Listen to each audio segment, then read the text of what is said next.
So this is how much rain we got last night, about 70 or 80 gallons in this one. Hi y'all, it rained free water last night into my beds, which were pretty dry. It's all my garden here. I have ground cover that's absorbing all this wonderful rain, and quite wet right there.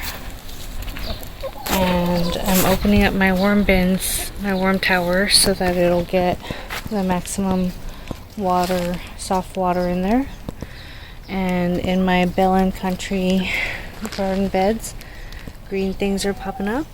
Here's the sunflower in the middle that I grew. A bunch of fall-looking sunflowers with tan colors and blondes and stuff like that. Here is some more greens growing, popping up.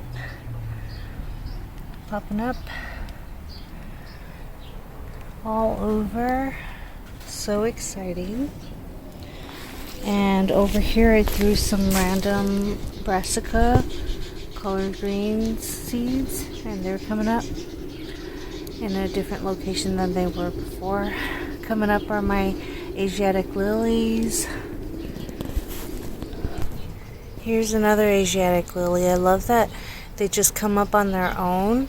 You know, when they die off, they just lose their leaves and they just curl up and you don't see any evidence of them. And then in the spring, they come back up. I love it. Over here I have some kale, and I had a lot of these flowering heads, and I cut off a bunch and gave them to the bunnies so that they don't go straight to seed. And I'm gonna do some more of that right now. Right now I'm just enjoying all this rain that's coming down. Supposedly it's gonna be for the next 2 more days. And these blooms on my kaffir lime leaf, it smells so nice. It smells like herbal. Oh my gosh. It's like probably the base for tom yum soup, Thai tom yum soup. It smells so good. And this one, oh my goodness, that's the first time I've seen so many blooms on my orange, and it's tiny. It's about 2.5 feet, maybe 3 feet. This blood orange, however, isn't blooming yet. And my Mexican lime tree is blooming everywhere. Probably the most I've ever seen too. And it has gotten so tall. About 2 years ago when I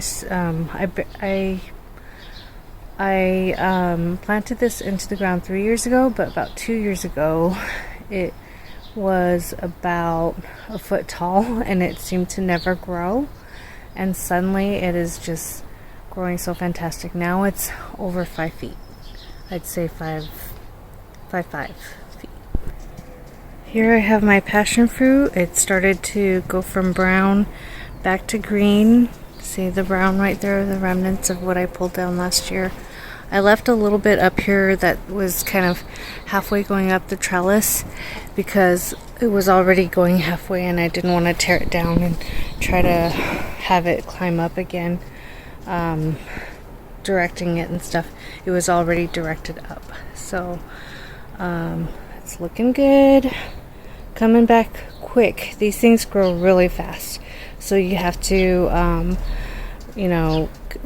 take it back down every fall after the fruiting and just let it hibernate, and then in the spring it comes back full force. No worries about it not coming back.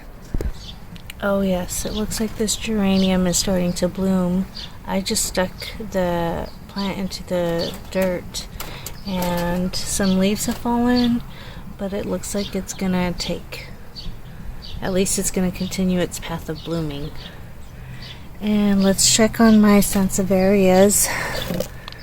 Oops, I just pulled out one of my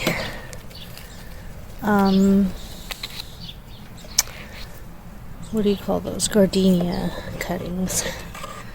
Alright, let's see. They look like they're kind of root rotting. Not sure.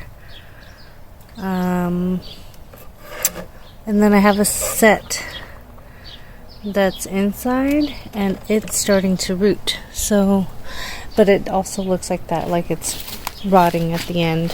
So it's hard to say. Over here we have another 50 gallons or 60 gallons of water, and this is a different trough stock tank. This one's 150 gallons, the other one was 100 gallons. Green onions are growing, the onion sets are growing really well, and more onion sets here.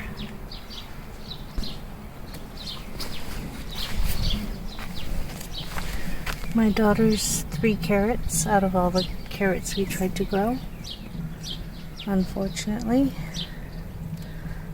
Roses are spawning.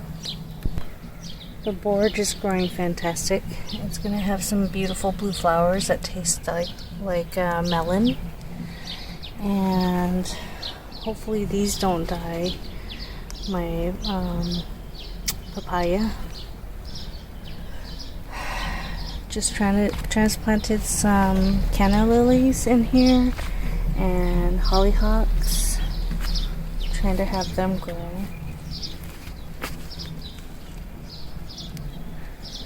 And this is getting taller. My loquat. My plumeria is doing fantastic. The other one's a little bit hidden. Here's my hollyhock.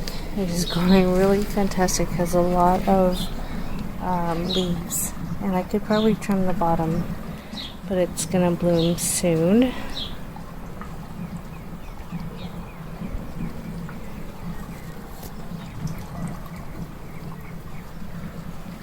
These come back every year on their own. I don't have to replant them.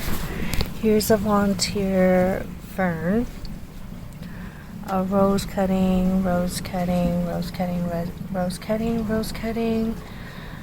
amaranth that I need to pull up. I had a whole row of amaranth here that I plucked up and fed to my chickens, and I didn't throw mulch over here, so as you can see the grass is growing like crazy, but I'm not doing anything to it because I'm propagating a bunch of I'm always constantly working in the garden, so I don't have too much time sometimes to observe what's happening. And right before my eyes, this loquat tree from seed, there are about 2 or 3 plants in there, is growing so nicely. My goodness, I am so shocked. I guess I just wasn't paying attention to it, and it's growing so nice. And another thing that's growing really nicely, and I find, is mangoes. When they're left alone and they're in their little nooks, they seem to be doing fine. But when you fuss with them, they seem to die off. I've killed many of mango trees, and I don't know how or why. I know they don't like wet feet. My mint are growing really well. And from afar from my window, I thought that these were blossoms, and I was like, how could it be? This is my Tilton apricot tree, and it's blooming. It's got beautiful flowers, blossoms, and I was like, how can it have blossoms before it has leaves? But apparently that is what happens. So when I was at the store and I saw those peach and plum trees blooming, I was like so happy that they had such beautiful blooms, and I was kind of sad because mine weren't blooming, and here they are right before my eyes before I even knew it.